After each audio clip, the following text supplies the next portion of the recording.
Good morning, thanks for joining us. It's Friday. David Stewart's getting ready for another marvellous hair makeover. Michael Bales today will be talking about herbs for cats, and that's not the name of the song from the Stray Cats. It's actually the name of some herbs that apparently do attract cats. Later in the show we'll spin the wheel, of course, because it's Friday. We'll also be talking about spinal cord injury because it is Spinal Cord Injury Awareness Week. Now there's a show coming to Newcastle very, very shortly. It's one that's going to excite all of the young children, and it's called Little Maestros. We're talking this morning to Melanie Alexander and Brendan Collins. Good morning to both of you. Good morning, how are you? Now Melanie, of course, you're a pop singer, you're part of Little Maestros. Brendan, how did you become part of Little Maestros? Little Maestros, well, I'm from Opera Australia. Australia, yes. And I've got young children myself, and we thought, well, we'll make music accessible to young kids. So I've got another two members from Opera Australia, and they're all about my age group, and we came together with and put a few songs together, and that was in 1988? That was about 1988, okay. and it's just grown from there. Well, let's take a little look at Little Maestros in action. Here they are.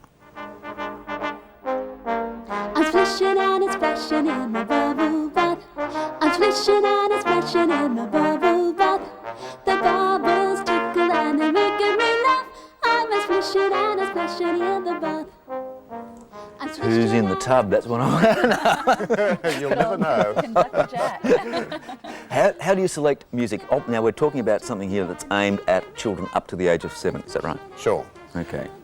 Initially, we did orchestral works and adapted them to the group, but now we do mostly originals because they're just more accessible to young children.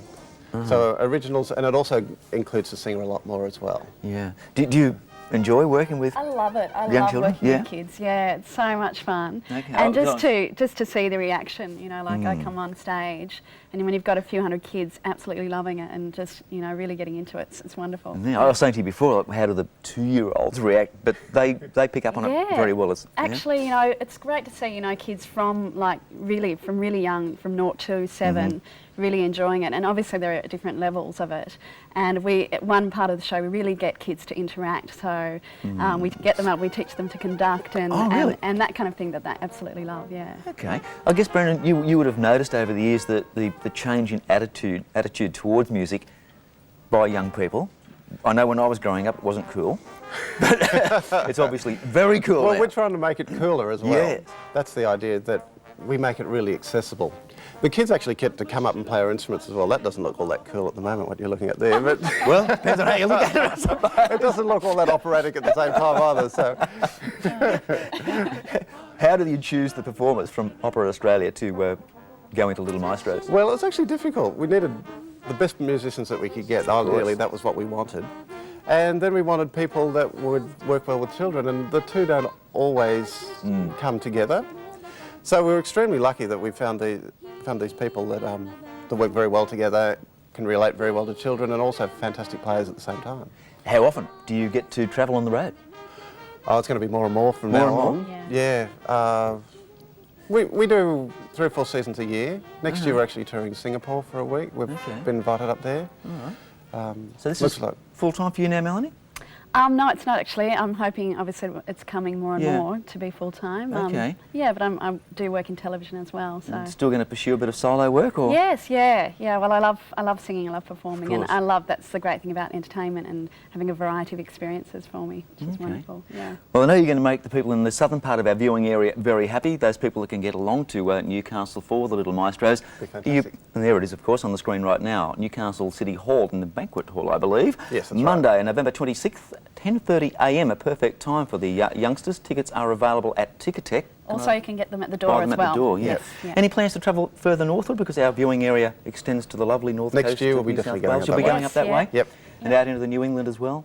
Yeah, I'm sure they'll be glad to see. No, the New England is They'll be very glad to see definitely it. And the other thing that I know I've already asked you this off camera, but I was wondering whether there's actually an age ceiling on the performers for Little Maestros. Does there come a time when they just say, sorry, but you just can't appeal to these young children anymore? We've only been going a few years, and we're not that old yet. No burnout yet? No, not yet. Okay. Still got a while. Still got a while to go. Thank you both very much for Thank coming you. along today and sharing your time with us, and please enjoy your stay in Newcastle. I know that the people are going to love the show. Yep, That's we're going to And love once it too. again, Yeah. please go along and take a look at the Little Maestros, November 26th. Thanks again for your time. Thank you. Now let's take a look at some of those marvellous prizes off the wheel. We'll spin them later. This week on Today Extras Wheel, you have the chance of winning great prizes like these. The Husqvarna Viking freezer with a fully adjustable foot pressure to sew modern fabrics with ease, a memory function and an info display window that tells you everything you need to know at a glance. This machine never needs oiling. Designed and made in Sweden, the Husqvarna Viking freezer 425 is for you. The ultimate compact pool cleaner that gets to every nook and cranny. The Clever Cleaner with its space-age design will have your pool looking its sparkling best. The Clever Cleaner, a down-under pool cleaning wonder.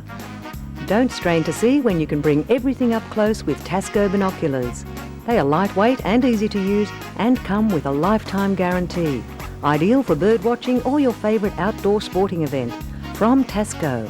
Clean Heat Gas have an enormous range of all things gas, including this powerful companion 4-burner with reversible griddle hot plate, a fully sealed drip tray for easy cleaning, Colorbond flat top lid and a steel trolley, with a 12-month warranty from your local Clean Heat Gas house. All we talk is gas. Emu Natural Skincare products contain pure emu oil. The oil relieves skin irritations and aches and pains with a money-back guarantee if the oil or balm doesn't ease your pain. Emu Natural Skincare bath products are postage-free Australia-wide. For more information, call 1-800-249-549. To be part of Today Extras Wheel, phone 1900 937 465 and register your name, address and phone number. That number again, 1900 937 465. Call as many times as you like. The lines are open 24 hours a day. That's the number to call. Some wonderful prizes and new ones happening all the time. We're going to take a short break before we do. Here's Julie, and then it's David Stewart with Hair Design.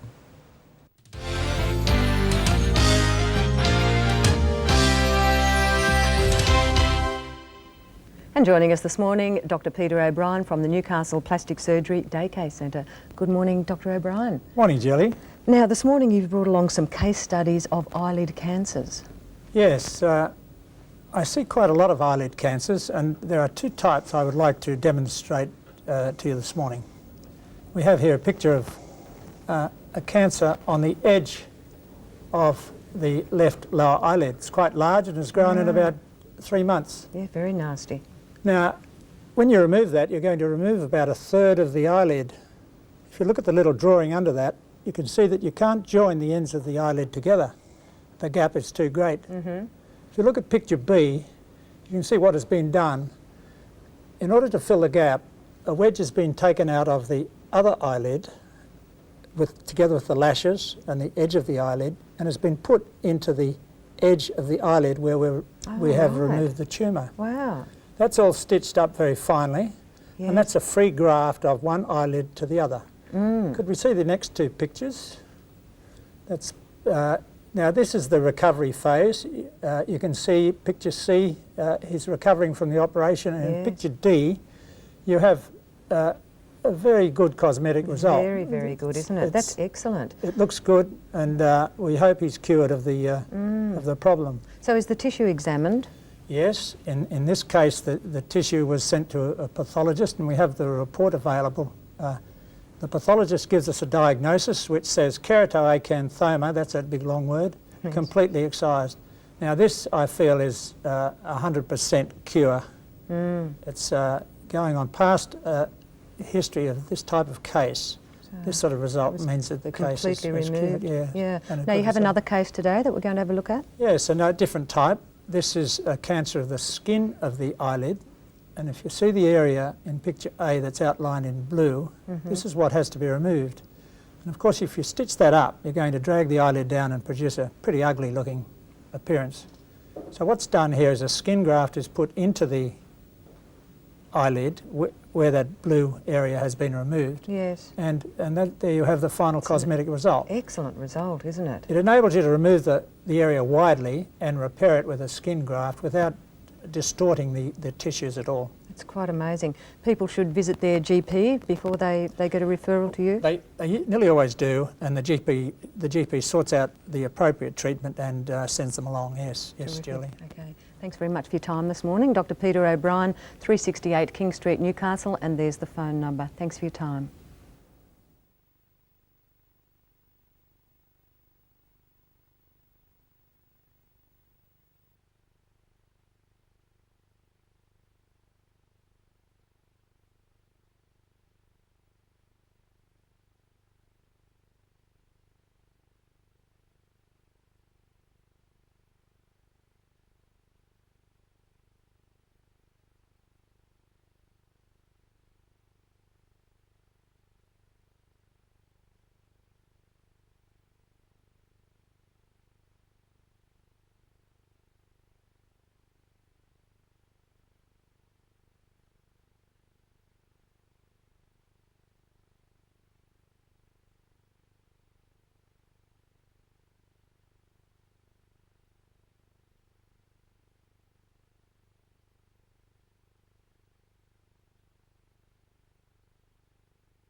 Good morning and welcome back to Today Extra. And today I'm going to take a few more little photographs of before and afters. We've got a lot of response last week. These are some that we've done over the period of the last few years, and they're really quite interesting when you see them because they really show you how simple little things can make a huge amount of difference. And you must think about that when you're having your hair styled or wanting your hair styled. Don't always look for that huge difference that sometimes is too much. It's like when you paint a room, sometimes you go too far and go too dark and then you've got to redo it again. Rather than that, be just simple, be soft, and make the direction really well spent, the journey well spent, and get a result that you're really content with. So simple little things make a big difference sometimes. So let's just look at these photographs and I'll talk about little things. Now we've got a lady here, we've got slightly asymmetric in her face. In other words, she's a little bit out of balance, but also all the fullness of her face is down in the bottom area below her eyes where the fullness of her hair is. So what it tends to do is extends and exaggerates the fullness in the bottom of her face. Now it's important as a hairdresser that we in fact balance up. We bring the attention to the eye area. There's nothing wrong with the nose and the mouth. They're really, really quite good. But there's too much roundness going on the bottom part of the face. We need to move the round sides of this hair, which is, we call it a frame. She's the picture, the hair is the frame. We need to raise that frame up higher, so we raise our vision up higher and we raise the whole balance. So let's just look and see how she looks when we take it differently. Just a sensational difference. Now even the face, although she's slightly asymmetric, and you might see looking at her one cheek around the lip line is a little bit fuller than the other, we don't notice it so much now that we've taken the vision higher. Yes, we still see the eyes, but a beautiful balance, and now we're balancing the context of hair to face. Looks sensational, looks really terrific, and it takes again a look from someone that looked more like a girlish look to a really nice, classy woman look, and that's really special. Soft, simple, reflective colour. Just had to work with her eyes. It was really sensational. Let's go on to our next model now and just see. Now what we've got here is, this is a small change, and the colour probably doesn't do real justice to our model here. Her skin isn't quite as gold as what that is, but the hair has got reddy tones in it, and they're all wrong. And the thing that we need here is to take off, it's more of a box look rather than with some round, some sharp. It's collectively all wrong. So what we have to do is bring some sharp points in, get dynamic colour working to work the frame of a really pretty haircut. Now the front stays very much the same, and yet I take the sides away. So let's just have a look and I'll take you through the things that we did there.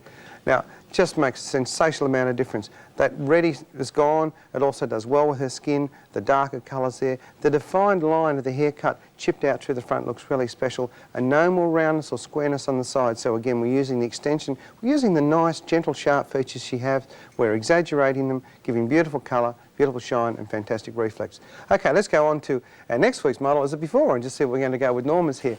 Now, Norma's got really quite wavy hair, and Norma's hair is quite difficult hair to cut, in as much as to say that the hair tends to grow out and out and out rather than down. And she's got these very strong lifts off the front area here, and from the skin area here, the hair actually grows up in this real concave section. She said she's had a lot of trouble with haircuts over the years. Nothing really worked for her. So I've got to give her a haircut that's really nice and works really well with a sharp result. But we do have to de-hair her. In other words, we have to take some of this bulk away. We've got a very pretty face to work with. She's got lovely skin tones. I'm not going to colour this hair. I'm actually going to put a little bit of shiner in the hair to make the white or the grey colour hair that's there shine and reflect a little bit more, and that will work really well. But a sharp, smart haircut, using what we've got and being very careful that we don't make any muck of this hair and let the waves go the wrong way. Okay, well that's all from me this week, and look forward to seeing Norma next week. And you'll be back with more of Nat and Today Extra after the break.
Time now to join Michael Bales from the Fragrant Garden on the Central Coast, because you're going to tell me about herbs for cats. And I assumed, and I don't know why, that you were going to show me how to repel grow cats. herbs to keep cats out of the garden, but Yeah. you actually want to attract them. Well, this plant actually here attracts cats, and it was actually shown on one TV show, which will remain unnamed. Will remain nameless, yes. They said it repelled cats, but it actually is a herb that will attract cats. It smells a bit to me like a hospital corridor. Would you like to smell it? That's a Ether. peculiar smell. You wouldn't put it on you. It's No, I'm not wearing it today. but the cats absolutely adore that smell. What is it? Do they eat it, or do they just like They eat lay it, in they it? or- run in it, they'll smooch up to it, they'll Right. or sit in it, Right. anything like that. The beauty of it is, okay, it attracts cats. How can you use it?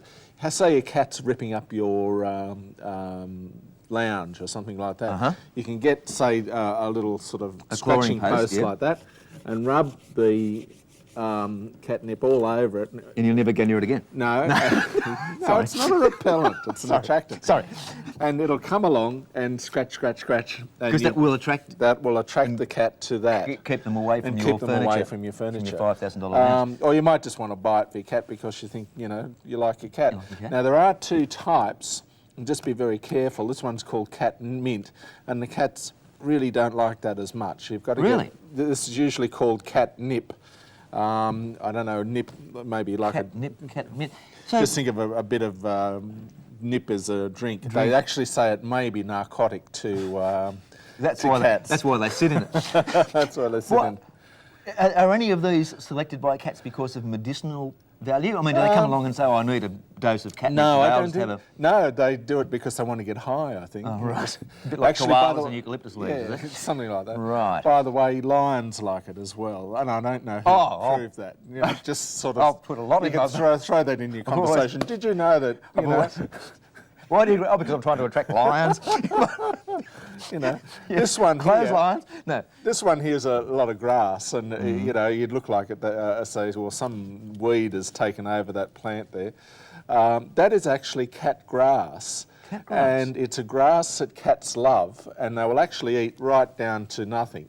And I've got a lady. No, they will eat this one. Yeah. Well, I thought it was a bit of a con to start with, and I've got one lady comes in, buys 2 plants every fortnight for her 2 flat-bound cats, and she said, look, they eat it down to nothing, but I've got no vet bills.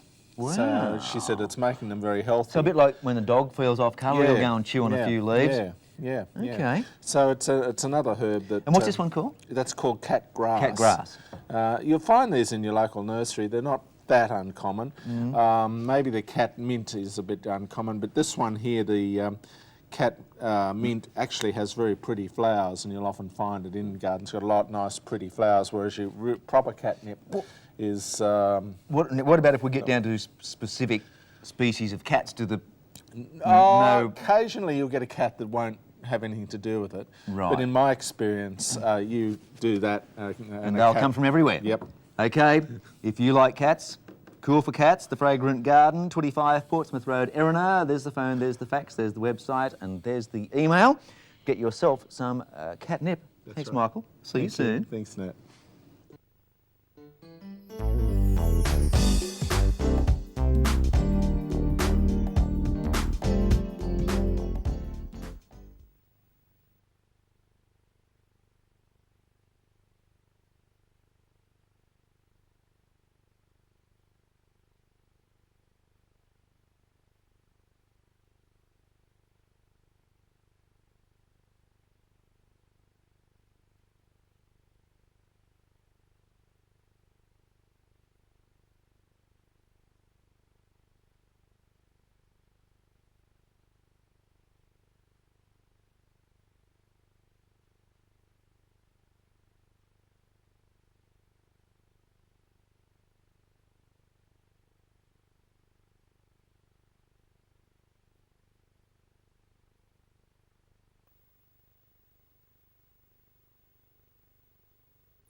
Okay, now a wonderful prize coming up for one of our lucky viewers, and it is Michelle Hulk from Caves Beach in wonderful Lake Macquarie. Some beautiful prizes. Good luck, Michelle. There'll be one coming your way very shortly, and it will be... Oh, it's the Hoover Prize. Wonderful. Let's find out what it's all about. There's the phone number to ring if you would like to be a contestant on the wheel, 1900 937 465. Lines are open 24 hours. The Hoover Wind Tunnel, as a result of new design technology, picks up more dirt than any other vacuum cleaner made in the USA. This machine has a 10-metre cord and a comprehensive set of onboard tools. The wind tunnel upright Hoover still beats as it sweeps, as it cleans. How about that? Could have sold one. Now let's find out about spinal cord injury and wheelchair etiquette.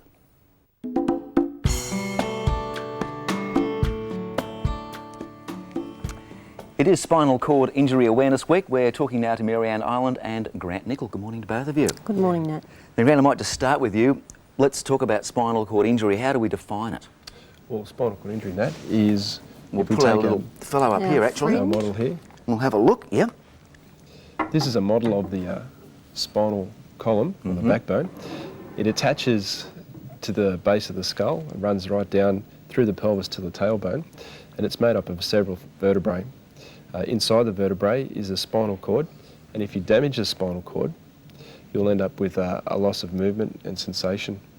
So if you were to incur a spinal cord injury around the lower back, what would likely to result is a loss of movement and sensation to the legs and bladder and bowel.